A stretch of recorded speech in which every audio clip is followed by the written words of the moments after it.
নমস্কার, ইসিসিএন খবরে আপনাদের স্বাগত। আপনাদের সাথে আমি অন্তরা। বিস্তারিত খবরে যাবার আগে শুরুতেই হেডলাইন্স। ভেটাগুড়ি চৌপথিতে তৃণমূলের পথসভা ও বিজেপি কর্মীর প্রধান সহ বিজেপি কর্মী সমর্থকদের একটি বিরাট অংশ তৃণমূলে যোগদান করল। উদয়ন গুহর বিরুদ্ধে কোচবিহার থানায় অভিযোগ দায়ের করবে ভারতীয় জনতা পার্টি। প্রকাশ্য সভায় করা হুঁশিয়ারি দিলেন তৃণমূল কংগ্রেসের জেলা সভাপতি পার্থপ্রতিম রায়। আসছি বিস্তারিত খবরে। প্রায় 12 বছর আগে আলিপুরদুয়ারের সোনার দোকানে ডাকাতির আসামি নরেন্দ্র মোদীর নেতৃত্বে কেন্দ্রীয় মন্ত্রিসভায় স্বরাষ্ট্র দপ্তরের প্রতিমন্ত্রী। অর্থাৎ চোর চৌকিদারকে সামলাবে নাকি চৌকিদার চোরকে সামলাবে, আমরা এটা বুঝে উঠতে পারছি না। ভেটাগুড়ি 1 গ্রাম পঞ্চায়েতের প্রধান সহ বিজেপি কর্মী সমর্থকদের একটি বিরাট অংশ তৃণমূলে যোগদানের পর রবিবার সন্ধ্যায় দিনহাটার ভেটাগুড়ি চৌপথিতে তৃণমূলের পথসভা অনুষ্ঠিত হয়।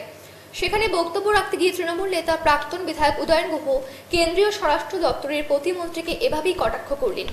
বিজেপি নেতৃত্ব অবশ্য বলেন, গোষ্ঠীদ্বন্দ্বে জর্জরিত হয়ে পড়েছে তৃণমূল। বিধানসভার উপনির্বাচনে আদৌ উদয়ন গুহ টিকিট পাবেন কিনা তা নিয়ে তিনি হতাশায় ভুগছেন। তাই হতাশা থেকে নানাভাবে আবোল তাবোল বকছেন। এসব আবোল তাবোল বক্তব্যকে গুরুত্ব দিতে নারাজ বিজেপি।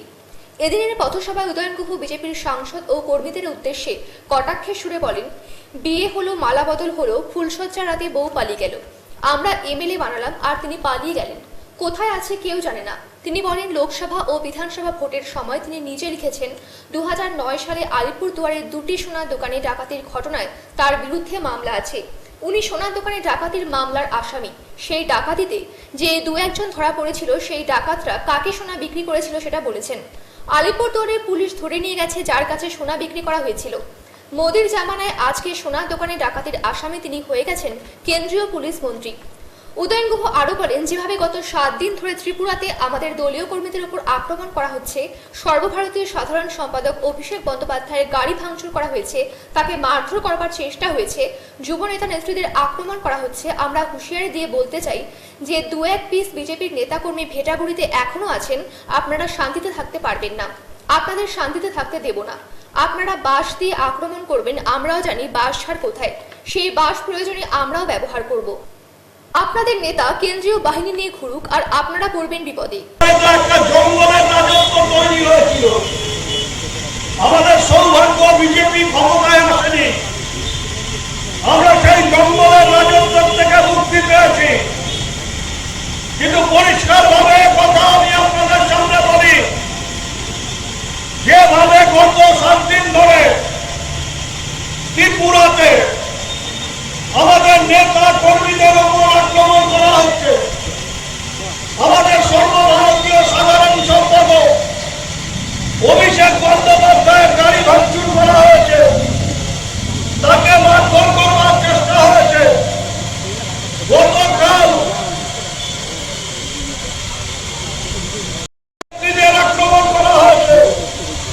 আমরা হুঁশিয়ারি দিয়ে বলতে চাই যে 2-1 পিস বিজেপির নেতা কর্মী ভেটাগুড়িতে এখনো আছেন।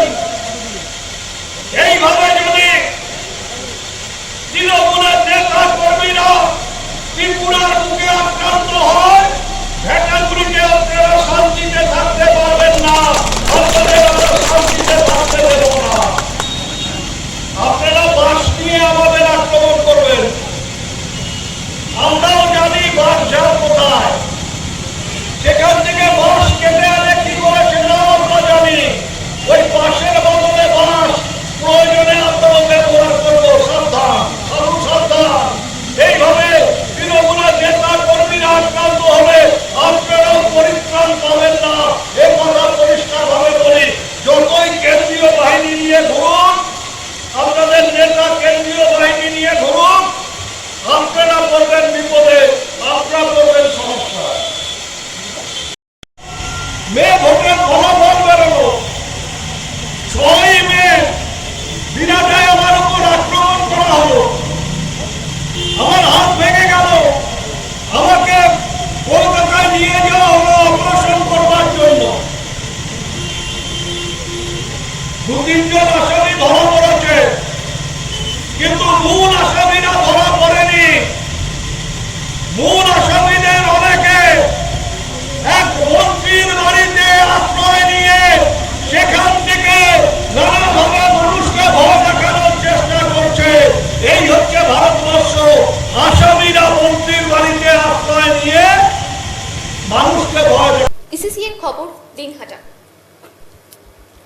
বিজেপি কর্মীদের হুমকি দেওয়ার অভিযোগ তুলে তৃণমূলের প্রাক্তন বিধায়ক উদয়ন গুহর বিরুদ্ধে কোচবিহার থানায় অভিযোগ দায়ের করবে ভারতীয় জনতা পার্টি।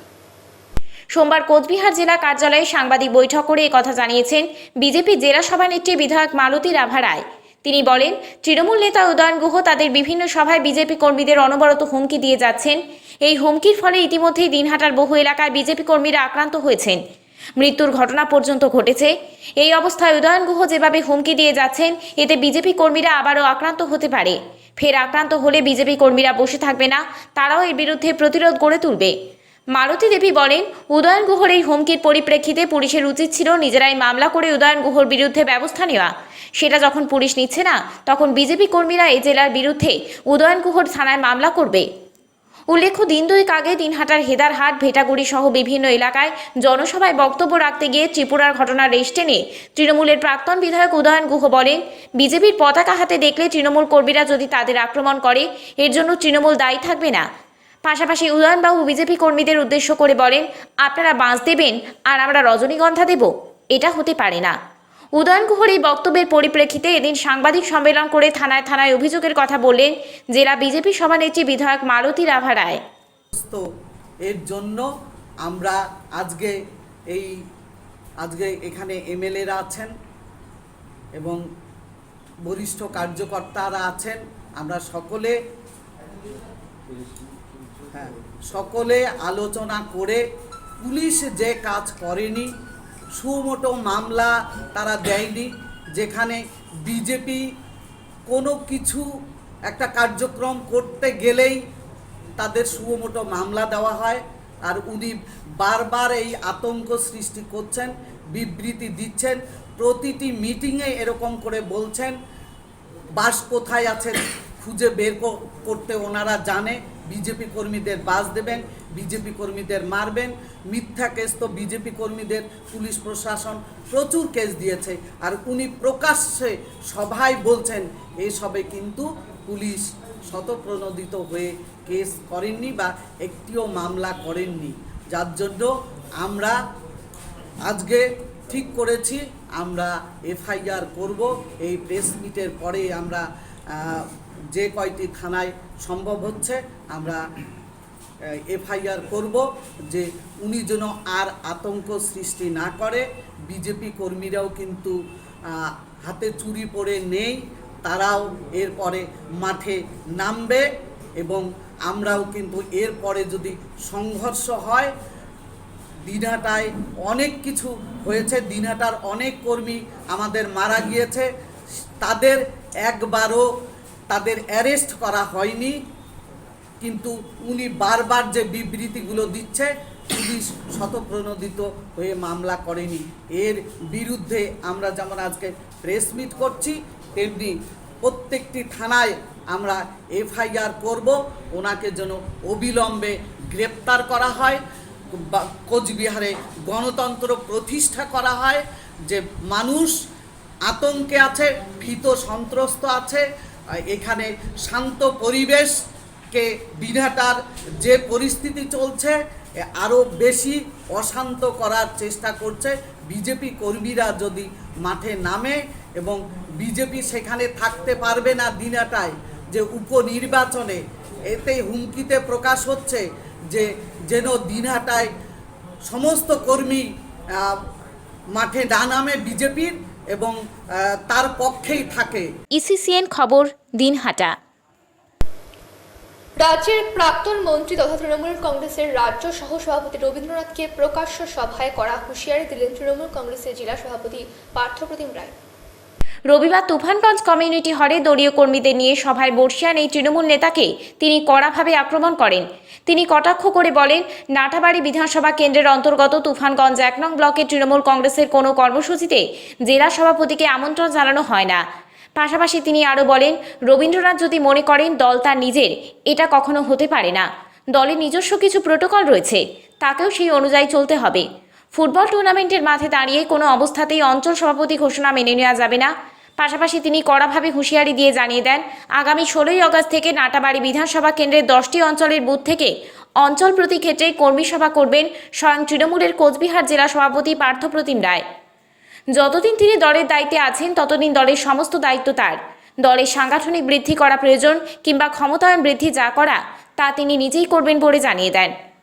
প্রসঙ্গত রবিবারের এই কর্মী সভা থেকে শাসক দল তৃণমূল কংগ্রেসের গোষ্ঠীদ্বন্দ্ব আরও প্রকাশ্যে চলে এলো বলে মনে করছেন রাজনৈতিক মহল। লোকসভা নির্বাচনের পর থেকেই কোচবিহার জেলা শাসক দল তৃণমূল কংগ্রেসের গোষ্ঠী কোন্দল চরমে উঠেছে। মূলত রাজ্যের প্রাক্তন মন্ত্রী রবীন্দ্রনাথ ঘোষের সাথে পার্থপ্রতিম রায়ের দ্বন্দ্ব দিনের পর দিন প্রকাশ্যে এসেছে। রাজনৈতিক মহলের ধারণা, তৃণমূল কংগ্রেসের গোষ্ঠীদ্বন্দ্বের জেরে 2021 বিধানসভা নির্বাচনে পরাজয় স্বীকার করতে হয়েছে 7টি আসনে। ভিডিও দিনের এই সভায় বক্তব্য রাখতে গিয়ে তৃণমূল কংগ্রেসের কোচবিহার জেলা কোঅর্ডিনেটর উদয়ন গুহ বলেন, পার্থপ্রতিম রায়ের নেতৃত্বে কোচবিহার জেলা তৃণমূল কংগ্রেস যথেষ্ট সংঘবদ্ধ রয়েছে। এদিনের এই সভা থেকে পার্থপ্রতিম রায় ফারুক মণ্ডলকে অঞ্চল সভাপতি হিসেবে ঘোষণা করেন। এই বিষয় নিয়ে রাজনৈতিক মহলে আলোড়ন পড়ে গিয়েছে। এদিনের এই সভায় সেখানে তৃণমূল কংগ্রেসের কোচবিহার জেলা সভাপতি পার্থপ্রতিম রায়, তৃণমূল নেতা উদয়ন গুহ, জেলা তৃণমূলের মুখপাত্র শিবপত পাল, আব্দুল জলিল আহমেদ সহ আরও অনেকেই ছিলেন। অঞ্চল সভাপতি ছিলেন উত্তেজিত হওয়ার বিষয় নেই। একটা কথা বলে রাখি যে যখন 2019-23 পর আমাদের নেতারা অঞ্চলে ঢুকতে পারছেন না, দিদিকে বলো কর্মসূচি অঞ্চল সভাপতি ফারুক মণ্ডলের বাড়িতে হবে, আর কয়েকদিন পরে ফারুক মণ্ডল চোখের বিষ হবে, এটা হতে পারে। সাধারণ সম্পাদক সহ সভাপতি তাকে ছাড়া আমি কিছুই দেখছি না, আর কয়েকদিন পরে কি হাতে ঘা লাগছে সে আমার চক্ষু শুনছে, এটা দলের পরিচালনা হতে পারে। বেতন মেনেই হবে, কারোর বিরুদ্ধে দুর্নীতির অভিযোগ, কারোর বিরুদ্ধে নির্দিষ্ট অভিযোগ থাকলে দলের সিস্টেম মেনেই তার বিরুদ্ধে ব্যবস্থা গ্রহণ করা হবে, কিন্তু কারো ব্যক্তিগত খামখেয়ালিতে দল চলতে পারে না। দায়িত্ব রাখবে দলের শৃঙ্খলাবদ্ধ কর্মী হিসাবে, আমি নেতা বা কর্মী হিসাবে দলকে আমরা পরিচালনা করতে চাই সকলে মিলে। আমি একটা বিষয় আজকে স্পষ্ট করে বলি যে নির্বাচনে আমরা পরাজিত হয়েছি বেশ কিছু আসনে, বেশিরভাগ আসনে। দলের কাছে আমি সভাপতি হিসেবে আমি নেত্রী অভিষেক বন্দ্যোপাধ্যায়, আমাদের দলের শীর্ষ নেতৃত্বকে আমি জানিয়েছি যে এই ফল খারাপ হয়েছে, দল যদি ব্যবস্থা গ্রহণ করে মাথা পেতে গ্রহণ করবে, কিন্তু দল দায়িত্বে যতদিন রেখেছেন, যতদিন রাখবেন, ততদিন দলকে শৃঙ্খলা পরায়ণ করবার জন্য যত দূর যেতে হয় আমরা সকলে মিলে তৃণমূল কংগ্রেস করব। পঞ্চায়েত সমিতির 28 জন সদস্য তুফানগঞ্জ ওয়ানে, তারা আমার কাছে জেলা সভাপতি হিসেবে গিয়েছে, লিখিত দিয়েছে যে তাদের কিছু অসুবিধা হয়েছে, আমরা সেইভাবে কার্যপ্রণালী গ্রহণ করতে চাই। আমরা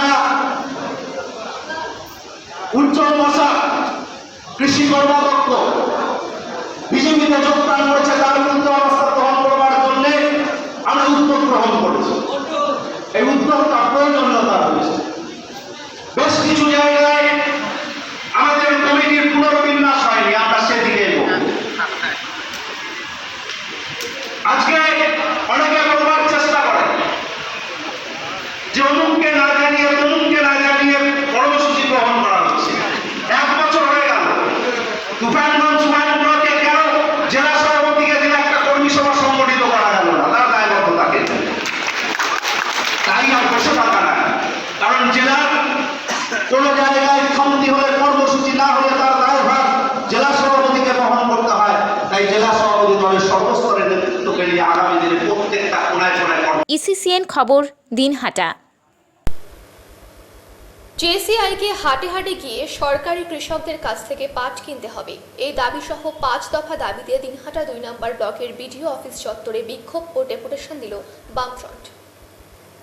সোমবার এই বিক্ষোভ ও ডেপুটেশন দেওয়া হয়। এদিনের এই কর্মসূচিতে নেতৃত্ব দেন সিপিআইএম নেতা তারাসাধন সিংহ, ফরওয়ার্ড ব্লকের জেলা সম্পাদক মণ্ডলীর সদস্য আব্দুর রউফ, দিলীপ সরকার, মুক্তেদার রহমান প্রমুখ। এদিনের এই বিক্ষোভ ডেপুটেশনে বক্তব্য রাখতে গিয়ে বাম নেতৃবৃন্দ বলেন, সারা দেশে যেভাবে পেট্রোল, ডিজেল ও রান্নার গ্যাসের দাম লাফিয়ে লাফিয়ে বাড়ছে, এতে সাধারণ মানুষের জীবনযাত্রার মান তলানিতে গিয়ে পড়তে শুরু করেছে। কারণ প্রতিদিন নিত্য প্রয়োজনীয় জিনিসপত্রের দাম লাফিয়ে লাফিয়ে বাড়ছে, মানুষের ক্রয় ক্ষমতা ক্রমশ কমে যাচ্ছে। এই পরিস্থিতিতে কি কেন্দ্রীয় সরকার কি রাজ্য সরকার সমস্যাটি নিয়ে চিন্তা ভাবনা করছে না? রাজ্য সরকার পেট্রোল ডিজেলের থেকে যে কর আদায় করে থাকে তা কমিয়ে দিলেও মানুষের কষ্ট কিছুটা হলেও লাঘব হবে। পাশাপাশি বক্তাগণ বলেন, করোনার সংক্রমণ যেভাবে বাড়ছে তাতে আগামী দিনে আরও ভয়াবহ রূপ নেবে। একে প্রতিহত করতে গেলে সকলের টিকাকরণ দরকার, অথচ টিকাকরণের কাজ খুবই ধীর গতিতে চলছে। বামফ্রন্টের দাবি প্রতিটি মানুষের বাড়ি বাড়ি গিয়ে টিকাকরণ করা হোক। ফোন পেট্রোল, ডিজেল, রান্নার গ্যাসের মূল্য বৃদ্ধির বিরুদ্ধে লাগাতার বিক্ষোভ আন্দোলন সংগঠিত করছে। নিত্য প্রয়োজনীয় যে দ্রব্যমূল্য তার আকাশচুম্বী মূল্য বৃদ্ধি তা প্রত্যাহারের দাবি এবং কোভিড মোকাবিলায় সার্বজনীন গণ টিকাকরণের কাজ শুরু করার দাবি নিয়ে এই বিক্ষোভ। আজকে দিনহাটা 2 নম্বর ব্লকে বিক্ষোভ এবং ডেপুটেশন হয়। আমরা বিক্ষোভ মিছিল করি সাহেবগঞ্জ বিডিও অফিস চত্বরে এবং রাস্তায় করে আমরা বিডিও সাহেবকে আমরা ডেপুটেশন দেই। এই দাবি আমরা জানাই। সঙ্গে সঙ্গে এ দাবিও আমরা বলছি যে জুট কর্পোরেশন অফ ইন্ডিয়া সরাসরি কৃষকের কাছ থেকে সহায়ক মূল্যে পাট ক্রয় করুক। পাটের বাজার নিম্নমুখী। যে পাট ক্রয় বিক্রয় হয়েছিল 3500 টাকা মন, আজকে সেই পাট 2000 টাকা মনে বিক্রি হচ্ছে না। কৃষক সব দিক থেকে চরম সংকটের মুখে। এই অবস্থায় আমরা বামফ্রন্ট আন্দোলনে আছি। আজকে 9 আগস্ট ভারত ছাড়ো আন্দোলনে শহীদ স্মরণে আমাদের এই বিক্ষোভ, আমাদের এই ডেপুটেশন দেশ বাঁচাও বাংলা বাঁচাও 9 আগস্টে আমাদের শপথ। এদিনের এই বিক্ষোভ ডেপুটেশনে জেসিআইকে হাটে হাটে গিয়ে সরাসরি কৃষকদের কাছ থেকে পাট কেনার দাবি জানানো হয়। এদিন বামফ্রন্টের এক প্রতিনিধি দল দিনহাটা 2 নম্বর ব্লকের বিডিওর হাতে 5 দফা দাবি সম্বলিত একটি স্মারকলিপি তুলে দেওয়ার সময় সমস্যাগুলি নিয়ে আলোচনা হয়। ইসিসিএন খবর, দিনহাটা। কোচবিহারের শীতলকুচিতে 6 বছরের এক শিশুকন্যার ওপর নির্মমভাবে অত্যাচার ছাড়াও তাকে ধর্ষণের ঘটনায় অভিযুক্ত যুবককে ফাঁসির দাবিতে সরব হল খুশির ছোঁয়া ফাউন্ডেশন নামে দিনহাটার একটি সংগঠন। সংগঠনের পক্ষ থেকে শনিবার সন্ধ্যায় দিনহাটায় মশাল মিছিল করে সদস্য ছাত্রছাত্রীরা। শিশুকন্যাকে ধর্ষণের ঘটনায় সংগঠনের দিনের মশাল মিছিলকে ঘিরে ব্যাপক আলোড়ন ছড়িয়ে পড়ে। সংগঠনের পাশাপাশি সাধারণ মানুষও অভিযুক্ত যুবকের শাস্তির দাবি জানান। সংগঠনের পক্ষ থেকে এদিন সম্পাদক দীপক বর্মন, সভাপতি রোহিত ইসলাম, সাব্বির হোসেন, মিষ্টি কর, মন ব্রজবাসী প্রমুখদের নেতৃত্বে এই মশাল মিছিল সংহতি ময়দানের সামনে থেকে বের হয়ে দিনহাটা শহরের বিভিন্ন পথ পরিক্রমা করে। মশাল মিছিল শহর পরিক্রমাকালে অভিযুক্ত যুবকের ফাঁসির দাবিতে সরব হয় তারা। সংগঠনের সভাপতি ইসলাম সম্পাদক দীপক বর্মন বলেন, গত 4 আগস্ট শীতলকুচিতে 6 বছরের এক শিশুর উপর নির্মমভাবে অত্যাচার করে ধর্ষণ করা হয়েছে। এই ঘটনায় অভিযুক্ত 21 বছরের এক যুবক, যদিও সে পুলিশ হেফাজতে রয়েছে, সেই ধর্ষক যুবকের যাতে কঠিন থেকে কঠিনতম শাস্তি হয় এবং ফাঁসির দাবি জানাচ্ছি, যাতে এরকম চিন্তাভাবনা ভবিষ্যতে মাথায় কেউ না আনে। এ ধরনের খারাপ চিন্তা মাথায় আনতে গেলে যাতে 10 বার তাদের ভাবতে হয়। আমরা ততক্ষণ পর্যন্ত পথে থাকব যতক্ষণ পর্যন্ত না ধর্ষকদের কঠিন থেকে কঠিনতম শাস্তি হয়। এদিন এই মশাল মিছিল শহর পরিক্রমাকালে বিভিন্ন স্কুল কলেজের ছাত্রছাত্রীরা অংশ নেয়। দিনহাটার বিভিন্ন সংগঠনের পক্ষ থেকেও এই একই দাবিতে আন্দোলন সংগঠিত করা হবে বলেও জানা গিয়েছে। ইসিসিএন খবর, দিনহাটা। করোনা ভাইরাসের তৃতীয় ঢেউয়ে শিশুদের নানাভাবে সংক্রমণের আশঙ্কা রয়েছে। স্বাভাবিকভাবে আতঙ্কিত হয়ে পড়েছে অনেকেই। এই রোগ মোকাবিলায় গ্রামের মানুষকে আরও বেশি করে সচেতন করতে গ্রামীণ চিকিৎসকদের বিশেষ সভা হলো। রবিবার দিনহাটা 2 ব্লকের গোবরাছড়া নয়ারহাট গ্রাম পঞ্চায়েতের আবুতরা হাই স্কুলে এই সভায় গ্রাম পঞ্চায়েত এলাকার গ্রামীণ চিকিৎসকরা অংশ নেয়। এদিনের এই সভায় উপস্থিত ছিলেন গ্রামীণ চিকিৎসকদের সংগঠক রুরাল মেডিকেল প্র্যাকটিস নার্স অ্যাসোসিয়েশনের জেলা সভাপতি অশোক কুমার সিংহ, জেলা সহ সম্পাদক শৈলেন চন্দ্র বর্মন, ব্লক সম্পাদক নিরঞ্জন সরকার, জয়ন্ত কুমার বর্মন, জহিরুল হক, রঞ্জিত সরকার প্রমুখ। সভায় করোনা ভাইরাস নিয়ে মানুষকে আরও কী করে বেশি করে সতর্ক করা যায়, বিশেষ করে তৃতীয় ঢেউ থেকে শিশুদের পাশাপাশি সাধারণ মানুষকে কিভাবে রক্ষা করা যায় তা নিয়ে আলোচনা হয়। এছাড়াও সাংগঠনিক বিভিন্ন বিষয় নিয়ে আলোচনা ও বর্ধিতকরণ কমিটি গঠন নিয়েও সভায় আলোচনা হয়। সংগঠনের জেলা সহ সম্পাদক শৈলেন্দ্র চন্দ্র বর্মন জানান, করোনা ভাইরাসের শুরু থেকে গত 1 বছরের বেশি সময় থেকে গ্রামীণ চিকিৎসকরা দিনহাটা সহ জেলার বিভিন্ন এলাকায় গ্রামগঞ্জে মানুষকে নানাভাবে স্বাস্থ্য পরিষেবা দেওয়ার পাশাপাশি কোনো রকম সংক্রমণের লক্ষণ থাকলে সেই রোগীকে হাসপাতালে কিংবা স্বাস্থ্যকেন্দ্রে পাঠানোর ব্যবস্থা তারা করে আসছেন। ইসিসিএন খবর, দিনহাটা। নানা অনুষ্ঠানের মধ্য দিয়ে আন্তর্জাতিক আদিবাসী দিবস পালিত হলো দিনহাটায়। সোমবার দিনহাটার পেটলার আদিবাসী অধ্যুষিত জমাদার বস গ্রামে এক অনুষ্ঠানের আয়োজন করে Siddheshwar Saha Educare and Foundation. অনুষ্ঠানে উপস্থিত ছিলেন শিক্ষক সিদ্ধেশ্বর সাহা, শিক্ষক উইলসন বেশরা, দিনহাটা 1 নম্বর পঞ্চায়েত সমিতির কর্মাধ্যক্ষ করুণাকান্ত রায়, গ্রাম পঞ্চায়েত সদস্য নবগোপাল বর্মন, সৌমদীপ সাহা, ধৃতিমান চৌধুরী, সুশ্রদীপ সাহা প্রমুখ। অনুষ্ঠানে বক্তাগণ তাদের বক্তব্যে আন্তর্জাতিক আদিবাসী দিবসের তাৎপর্য নিয়ে আলোচনা করে বলেন, বিভিন্ন ভাষাভাষী কৃষ্টি সংস্কৃতির মেলবন্ধনে গড়ে উঠেছে এই ভারতবর্ষ। এখানে সব মানুষের সমান অধিকার। তা সত্ত্বেও এখনও আদিবাসী সমাজ নানা দিক থেকে পিছিয়ে রয়েছে।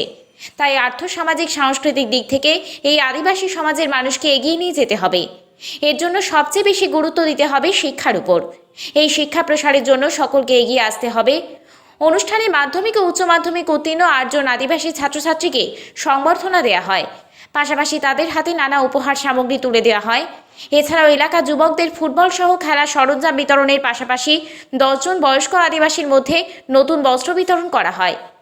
এদিনের এই অনুষ্ঠানকে কেন্দ্র করে এলাকার আদিবাসী সমাজে বেশ উৎসাহ লক্ষ্য করা গিয়েছে।